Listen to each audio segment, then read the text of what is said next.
Welcome to On the Rail with Techno Tawsh. I'm sitting here with Kaspar, who we always play here at On the Rail. Big fans, especially the audience, the listeners, love listening to your tracks.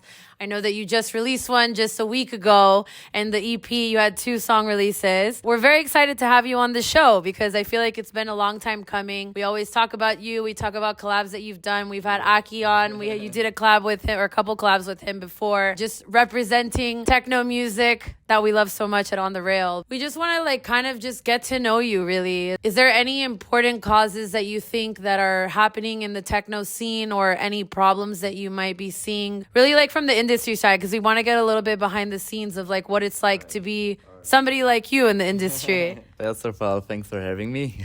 Nice to speak with you guys. And the music industry changing a bit more, to having big influence on hard techno. So yeah, it's especially happening in Germany, Netherlands, but they already loved in the past the harder sound, the people from Netherlands really was into hard style something, and there are a lot of things happening here. The thing that's happening right now, I feel an evolution with techno music. First, EDM was something that's extremely popular, not just in the US, worldwide, but especially in the US. And I feel techno music, a lot of people during ADE this week have been saying how that's becoming a bit more mainstream, which maybe that's part of the reason why we're here, but it's interesting to see the evolution because techno always was something that was underground. Yeah. And I'm not saying it's not. I still believe that it has that factor, maybe people that are listening to, the super mainstream ADM people may not know an artist like you per se, but of course all of us do. So I'm curious, what you think the evolution of techno is, and how you said hard techno is becoming super popular. It's already a big thing. Years ago in Germany, it's in the 90s, everything came up there, and especially in Berlin, Frankfurt. They had also the harder sound there, because the people went there and get all of their emotions, just partying there and getting crazy. They were really getting crazy back in the days, because there wasn't laws about drugs or something. The people just went there, and some especially Sven Fade back in the days in Omen, they was walking there with some ecstasy or stuff like this, and put it from the tablet, and the people just take something and have a good time. And there was no phones, and it was just about raving there, stay there really long. It was really hard back in the days, and involved really well. It's getting common thing worldwide, I guess, and especially during Corona time, when all the TikTok trend came up on the social medias with the kinky outfits and the harder sound. It always gets a really big attention, but in Germany it's years ago a big thing. I mean, of course, tons of techno comes out of Germany. I think a lot of us are familiar with that. And, Berlin raves, one of the events that I went to during ADE this week was literally called Berlin Rave at a club here in Amsterdam. And it's full of smoke everywhere and a fog machine. And you're am I in Berlin right now? You don't even know if you're in Amsterdam anymore. You get lost in there. But it's, I think it's interesting to see the culture. And it's because you're German, right? Yeah, I'm German. Yeah, so seeing kind of the evolution of the techno culture, do you think that hard techno is going to last, or do you think it's a thing of the moment? It's more a thing of the moment, because the really hard techno at the moment, it's always mixed up with other music, for example hardstyle, Frenchcore, and they play around with it, but there's a revolution with the hard sound at the moment. But for me, it's sometimes not even techno anymore, to be real honest. What do you think about that in comparison to Peak Time? Because now that Peak Time is something that we listen to a lot here, so if any of you guys are not necessarily familiar, there are subgenres of techno. So you have peak time driving, you have hard techno, you have melodic now. That's a whole lot. That's way more. If you get introduced to it, you will understand it. But I really love peak time techno. It's also my big passion. That's why I'm releasing peak time techno. I always stay to that sound, For example, the raw sound, which has less elements, a more industrial thing that's happening a lot in the Berlin clubs. It's more underground. And I really like to together with like a catchy melody or something to get the people like a little bit emotional and put them into a good emotions and push it with a hard drop. And I think one of the reasons why we're so passionate about it, we actually had a conversation with Space 92 some months ago at Open Beats in Nuremberg, and we were talking about how the emotion in the tracks for Peak Time and some melodic techno as well, that emotional aspect to it, that it's not just beats dropping and fist bumping the entire time or like, screeches. And I'm not saying that's wrong or bad, but that emotional aspect that you add to it, I think, is what draws a lot of the listeners so much to this subgenre of techno. Yeah, it makes it more like commercial in somehow. For me, it's way more my sound, because we also have like in Germany some after clubs and something. It's like just like really raw sound with just loops going on. It's like for the people just to keep them thriving, but it's a way different vibe there. What do you think, like when you were saying like in the 90s or before, when techno was more underground or it doesn't have as many subgenres as it does now, the whole vibe was about just letting loose, how you said you're like walking around with ecstasy as if normal. I'm curious to know your thoughts around the drug culture when it comes to especially like raves and being in a dark warehouse and stuff. In the 90s, where Germany was split, in Berlin was like in control from like Russian guys, and the south was more from American guys, and they put down the wall, and the other people are like celebrating this kind of music. It was really new to them. That's where it was like techno was born in Berlin. It was like a more common thing from Frankfurt in the beginning, but it's moved there, and it's a capital of techno, Coming from the US, not to say that the culture is different, but a lot of people, I think, assume that rave culture, or if somebody doesn't know anything about electronic music, they immediately assume, oh, you do all the hard drugs and you're always fucked up when you go. And I'm not saying that's not the case. And there's a lot of people that like to do this and stuff. But I don't know. I guess I'm just curious, like your thoughts around that. How is it normalized, not normalized? What's okay, what's not okay? Because I know you were even saying when you're touring, sometimes like to keep your energy and stuff, you're like, I cannot do these kind of things. Like even to have a drink and stuff, it's like to keep your energy. Yeah, because it's when you're traveling a lot, and especially when I'm touring, it's like quite exhausting, because the worst thing from being a DJ is to travel and the less sleep. And I'm totally fine with that. But if you fuck up your body like every weekend, you can do it for a long time. So it's like a job for me. So I really need to be there like professional, and I'm passionate about it. I'm just going into a rave, and the people have like a really good mood, and it's directly came to me. I'm smiling and dancing and looking around, and I forgot everything around me. And it's happening a lot with drugs on the race, but you don't need to do that. But there are like you have like all people from, for example, like poor people. You have, for example, like doctors who are coming from the night shift, special operation or something. They just want to let everything off, and it's a good place to get everything off, because rave have a really unique vibe. There's no stress or something. Other people came there from whatever religion and what they believing, and there's no stress and just good vibes. Sure, I know, and that's the thing that's so special about it, I think, is just creating that vibe on the dance floor, and especially being responsible for it, I'm sure, like you feeling like, oh, wow, like I'm creating this for the people, or seeing their energy, and then kind of being like a back and forth, because they feed you, you feed them. Even as exhausted as you are, if you're traveling around and stuff, I'm sure. I'm barely getting a taste of it now, because it's like I've been traveling a lot, like to cover, doing stuff like this. And I'm like, wow, like it's really giving me perspective on like what it's like to be a DJ. It's not easy.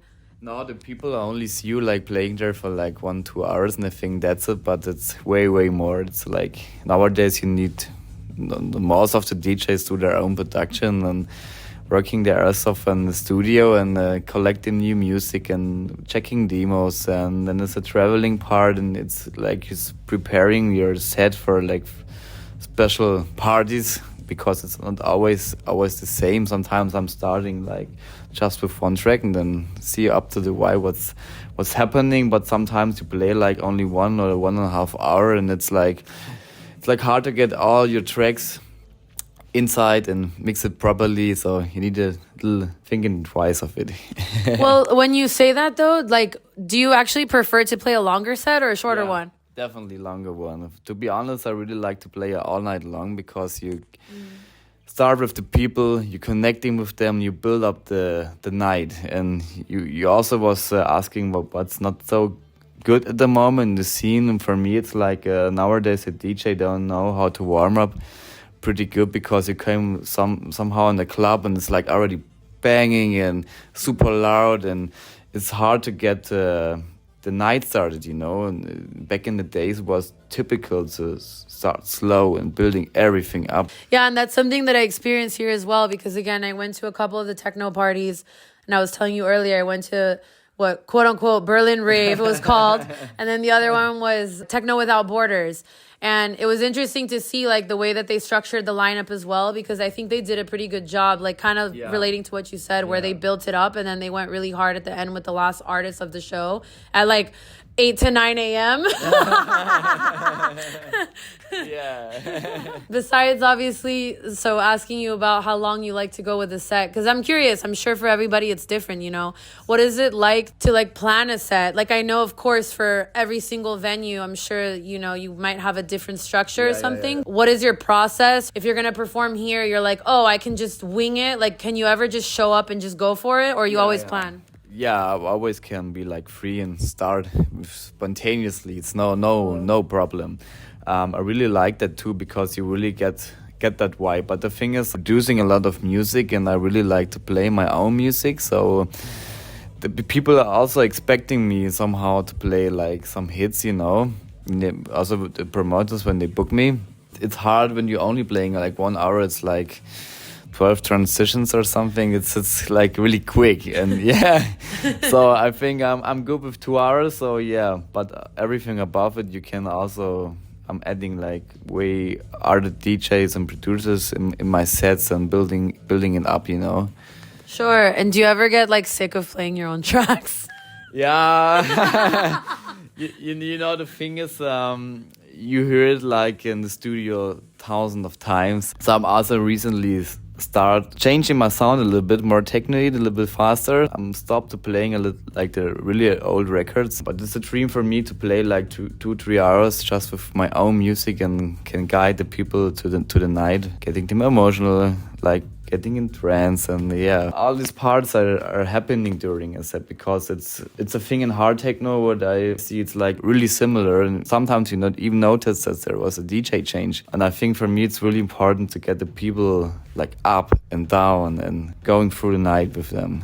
Sure, I agree with that. And I think that that's, at least for me personally, I'm sure for everyone it might be a different experience, but to have that kind of emotional journey is, I think, what makes the music like vibrate in your soul, you know? Like that's what keeps memorable. That's what keeps it memorable. Also, I was when I was younger, I was partying like almost every weekend, go to a race and enjoy there and have a really, really good time. And so I know how to beat it also on the other side, you know? Yeah, of course. And I feel the same way too. Like today I just came from watching Joyhauser in the middle of Awakenings at Gashauter, and it's like so interesting to see how everybody plays so differently, because they started their production, and I know them, and I mean many, many other artists as well might have like a certain order to certain things, or maybe they start their sets a certain way.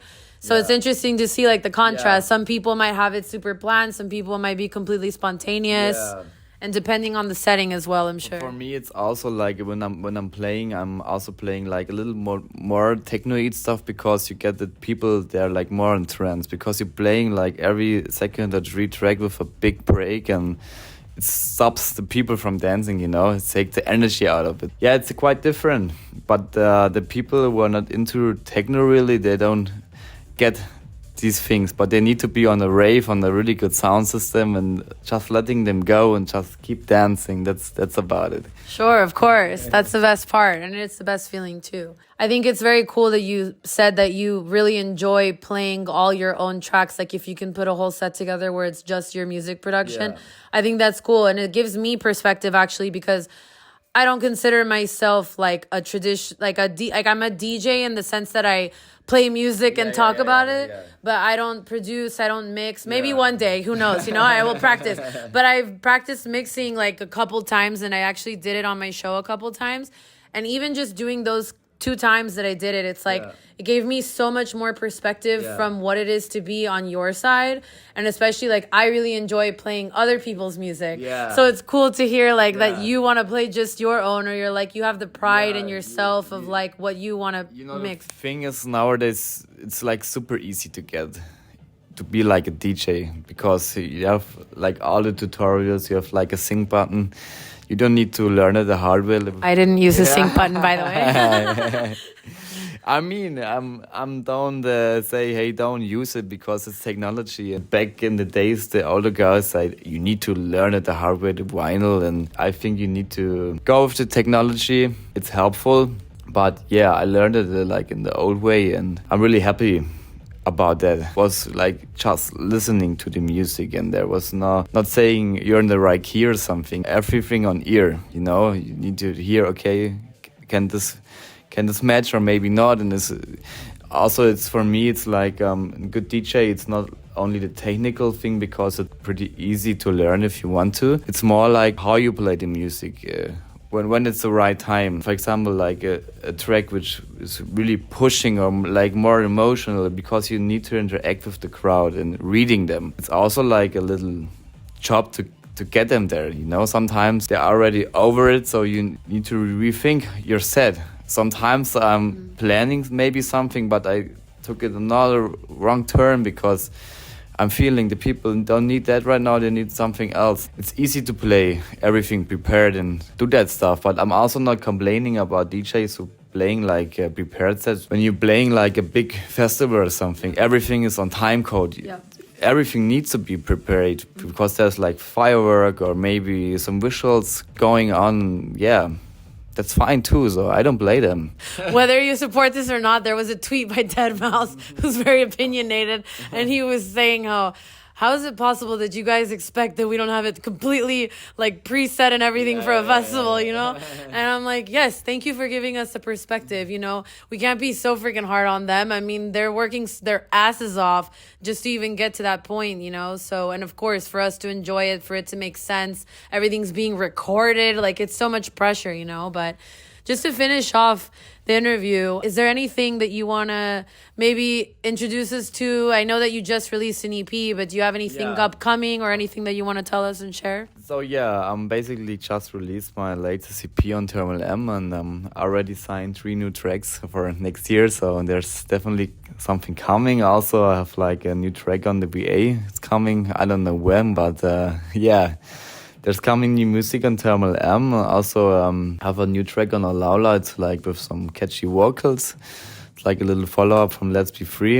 And I think it would be good for Spotify, you know. It's just like more streaming tracks. Because I'm made some tracks especially for Spotify, and some tracks are more made for the club, you know. So I'm really happy to release that and see what's happening with that and how the people like it. Then I think maybe on the end of the year, maybe on the early beginning of the next year, we also did something for Oliver Heldens, new label HILOMATIK. I can't speak about it for now, but so it's a huge track, and let's see if we can release it in that way, because we used like vocals on it, and they're really like common and catchy, but it's always about the clearance, about the vocals. It's not that easy anytime, because some people just steal something and put it out, but you need to check everything quite good.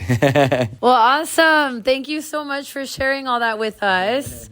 And thank you for being on the Rail with Techno Tawsh. We finally made it, guys. Amsterdam dance event. Here we are. Hopefully we'll catch you soon. And of course, we will play all of your new releases once they come out on the show.